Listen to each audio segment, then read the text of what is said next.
So just a quick review from last week. We talked about the tug of war that is going on in your brain between the frontal cortex and your amygdala. So your frontal cortex is, again, remember, right behind your forehead. It is the logical, rational, creative problem-solving part of your brain. And then that amygdala is in the deep, deep center of your brain. It's protected in your skull, and it is the survival mechanism of your brain. It's a little almond-shaped thing on both hemispheres of your brain. And it is in charge of your fear response or your survival response. And today we're going to talk about those 5 Fs that this response generates. But what I really wanted to kind of remind you with this graphic here is remember that our brain is going to identify or perceive whatever it is as it's going to kill me or it's going to destroy me every single time. I like to say that this amygdala is kind of the prey response. So I raise horses and I work with horses and I work with animal assisted therapy clients and whatnot. And one of the things that we know about horses is that a cricket in the next field over is like, oh my God, I'm going to die. And then it'll spook the horse, and that you actually have to desensitize the horse in order for them to not spook at a blade of grass out of place in the field. And for those people who are familiar with horses, you're probably getting a chuckle right now because we've all been on a horse. If you've ridden horses and you're familiar with horses, and you work with horses, you'll be working a horse and then all of a sudden something terrifies them that is absolutely harmless. My favorite is mud puddles. Because horses don't have a great depth perception. You know, there's a mud puddle that's about an inch deep or less on my gravel road. I'll be riding my horse. They'll see this like a dinner plate sized 1-inch deep little mud puddle. And that mud puddle is going to swallow them alive, and they panic and they get spooked and they, back up a rear. And I'm talking about, new breaking horses, not a real good broke horse, but a horse that is still in training or that hasn't been trained. They freak out as if they're going to die. Our amygdala does the exact same thing. So in this picture, you can see, this demonstration of, oh my goodness, there's a little spider. That spider is not going to kill me at all. It's probably not going to jump in my face and attack me. It's just a creepy crawly. And our brain looks at that spider and says, oh my God, I'm going to die. And then it has a fear response or a trauma response reaction to that. And it's our frontal cortex's job, like this tug of war, to go, hey, it's just a spider. You're not actually going to die. You're going to be fine. So in our little chart that we shared last week, like the red, orange, green, and blue, this is kind of what we see. This is the brain's response to stress. And so I just wanted to review this really quickly before we get into what happens next. So our amygdala is the brain's alarm center. I see a lot of people talk about it as their watchdog. Again, like I said, it's kind of your prey response, and then everything in this world is trying to kill me, and I am going to die every 5 seconds of my day. So the amygdala starts the stress response. The hypothalamus is the operation manager. It prepares you for your 5F responses, which we're going to talk about here later today. Your hippocampus is like Grand Central Station. It says, hey, this response needs to go over there. That response needs to go over here. And so it's Grand Central Station. And then your prefrontal cortex is the brain's CEO. And that's the part that, like I said, it analyzes the information and it designs a response. This is the creative, problem-solving, rational part of the brain. And pretty soon I'm going to have a worksheet. It's in the design process right now. I'm going to have a worksheet that demonstrates this. I like to compare this response that you're seeing on your screen to a dimmer switch, meaning the more that amygdala activates and identifies something as life-threatening, without this like training, or when you've had trauma or something, your brain is kind of trained to have a fight, flight, freeze, fawn, flop, there it is, response. It's kind of like that tug of war. The amygdala shuts down that executive functioning, that part of your brain that is really good at identifying that spider's really not as scary as I think it is. And that is when we get these, what we call maladaptive responses, or responses that don't serve us very well, or that are really embarrassing. These are the things that I get a lot of people coming to me for in counseling, saying, hey, when this happens, I have like a panic attack and then I can't relax for like 6-7 hours. And that's kind of what we're seeing. And this is why. It's because that amygdala, that survival mechanism of the brain, shuts down your rational problem solving, the part that says, hey, that was scary, but it's not really life threatening. So, an example and a story that I like to tell my clients that I'll tell you right now before we move on to the 5F response, your fight, flight, freeze, fawn, flop response. Um, I'm going to tell you the story. So, I remember one day, it was shortly after I had left the religion I was raised in. And so everything was it's stressful. Like my whole environment was more stressful than normal. My husband was struggling with that decision. He disagreed with it. My extended family was struggling. I was having issues communicating with my parents. Anyway, like this is, I don't know, about 8 years ago or so. And I am drinking my morning hot chocolate. This was before I had coffee. This is now coffee, y'all. But this was before I was drinking coffee and whatnot. And I had my hot chocolate. I was standing out in my porch. I stepped off my porch and into the grass, and I literally threw my hot chocolate in the air, jumped back, and screamed at the quote unquote snake that I saw. Amygdala response. That was a flight response. Get out of the way of the garden hose snake. So I jumped, I threw the coffee, I screamed, and then it took a second for my prefrontal cortex or my prefrontal cortex. People use those terms interchangeably. And there's reasons for that we don't need to go into unless you want to get into like the neat, deep neurobiology of things. But anyway, it took a second for my frontal cortex to go, it's just the garden hose, dummy. And then I started laughing at myself, and I had hot chocolate all down my shirt, but it took my body a good, I don't know, 15, 20 minutes to stop having that flutter, like adrenaline response from jumping out of the way to the garden hose snake. So that kind of explains this. When your amygdala activates, you don't always have a rational response. In fact, most of us don't have a rational response. And it's actually pretty common for those of us with chronic stress or with trauma to have a consistent maladaptive response. So let's kind of talk a little bit about childhood trauma. The reason we want to talk about childhood trauma is because when our bodies or brains have developed with trauma, and I'm not talking about just, I fell off my bike kind of trauma. I'm talking about consistent chronic trauma. We begin to see these patterns of behavior in adulthood that make us way more susceptible for that amygdala takeover or amygdala takeover. I change words. I like the word amygdala. I'm sticking with it. So when you've had this chronic, consistent childhood trauma, or you've been a chronic victim of like domestic violence or something like that, our brain learns to let the amygdala take over our reasoning more readily. So we end up with these maladaptive responses that last longer than we would really like them to as our conditioned. There's the word I'm looking for, conditioned response. And so some of the physical symptoms that come with that, and it doesn't have to just be childhood trauma. These worksheets I pulled off Adobe stock images because the ones that I'm creating aren't ready yet. So anyway, some of the physical symptoms are going to be like poor concentration, shakiness, night terrors, here we go, lack of energy, physical illness, or sleep disturbances. These are some of those physiological symptoms that we get. And when we have those symptoms all the time on, it's a good indicator that, hey, I'm dealing with chronic stress or chronic trauma response. I'm going to need to do a lot of the exercises that you're going to be learning here with me at Unpacking with Sarah.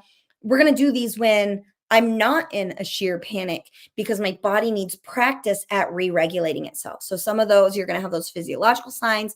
Some of the behavioral signs are going to be compulsive behaviors, eating disorders, impulsiveness, isolation, like I'm going to withdraw from everything, or numbness or callousness.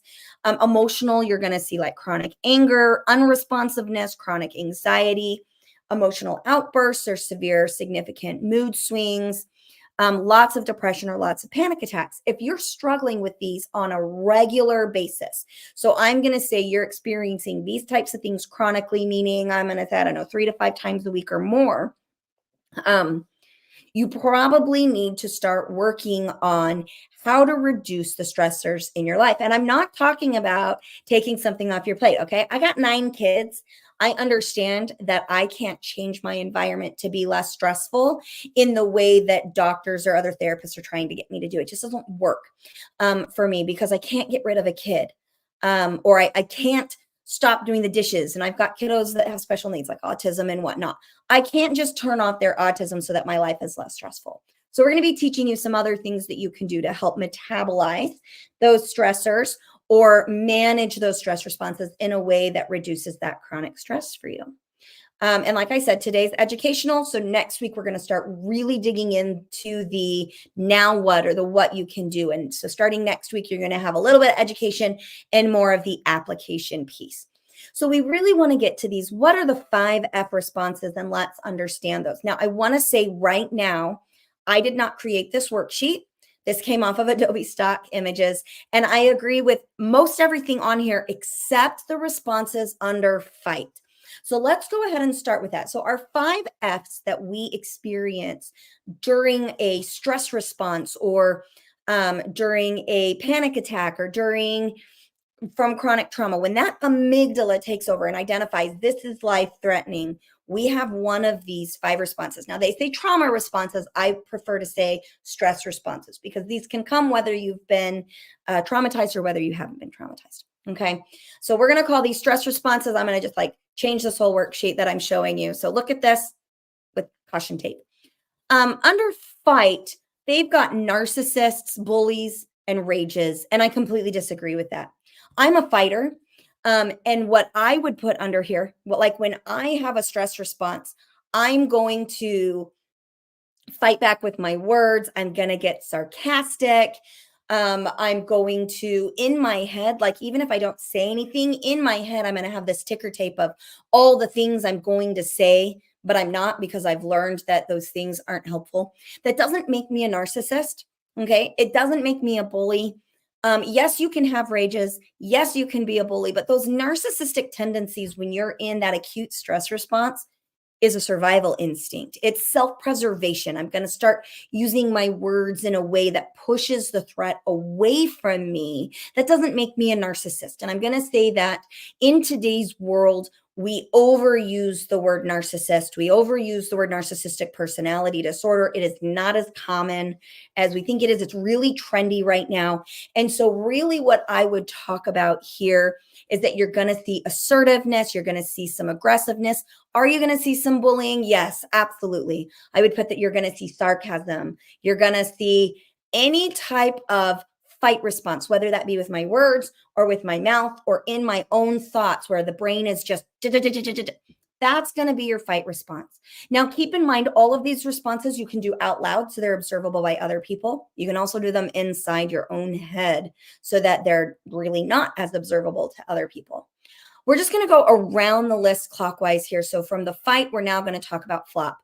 Flop is, in that video that I had you guys watch last week, they said it's almost impossible to pass out when you're in that amygdala response. Well, we found that about 10% of the population actually does have a flop response. I used to do this as a teenager, especially because I didn't feel like I could get anywhere. There was no resolution. And so in acute stress, my body would go limp. I would pass out or faint. I would lose loss of physical control. They thought I had seizures for a while because I might lose control of my bladder. I'd pass out and I'd pee. And they're like, oh my God, this is a seizure. No, it was just an acute stress response because of the trauma I experienced as a teenager, because I didn't do it until after I was 16 and experienced that trauma. So some people will have a stress response of passing out. It often gets diagnosed as neurocardiogenic syncope or vasovagal syncope, meaning that you have a drastic drop in your blood pressure as part of a stress response and you hit the floor. Okay. There's other reasons for that, but that's what we're talking about when it's coming from that survival mechanism in your brain. Your fawn response is people pleasing from a place of survival. So this worksheet says pleasers, acquiesce, codependent. Remember, codependent means I'm going to control other people. And so really, I would say this would be dependent. I become dependent on others. I'm like, oh, I'm going to please you, please you, please you until you give me some verbal confirmation that I'm still okay and that our relationship is still okay. We end up pushing people away with this.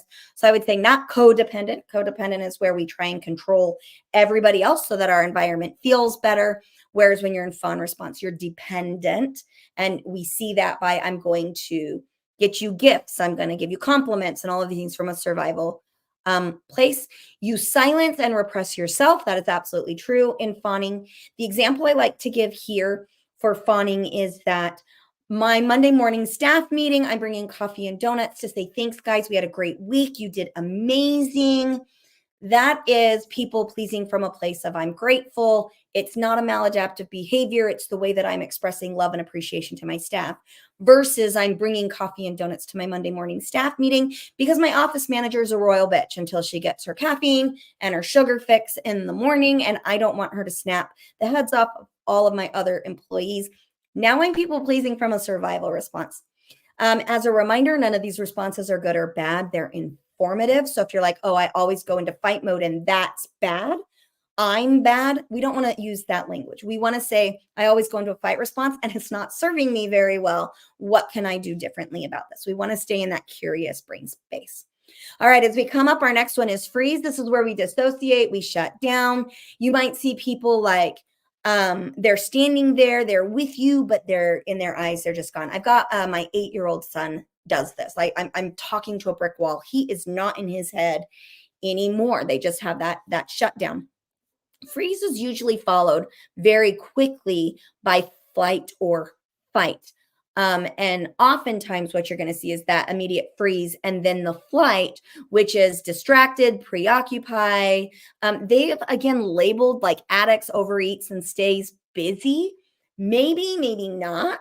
So I'm going to kind of question that one as well. However, I am going to say isolates, like you run into your bedroom, you don't come out, you go to a different place in your brain, you're like doing things to distract yourself from the situation at hand, or you're literally running away. So these are the stress responses or the trauma responses that we amygdala activates.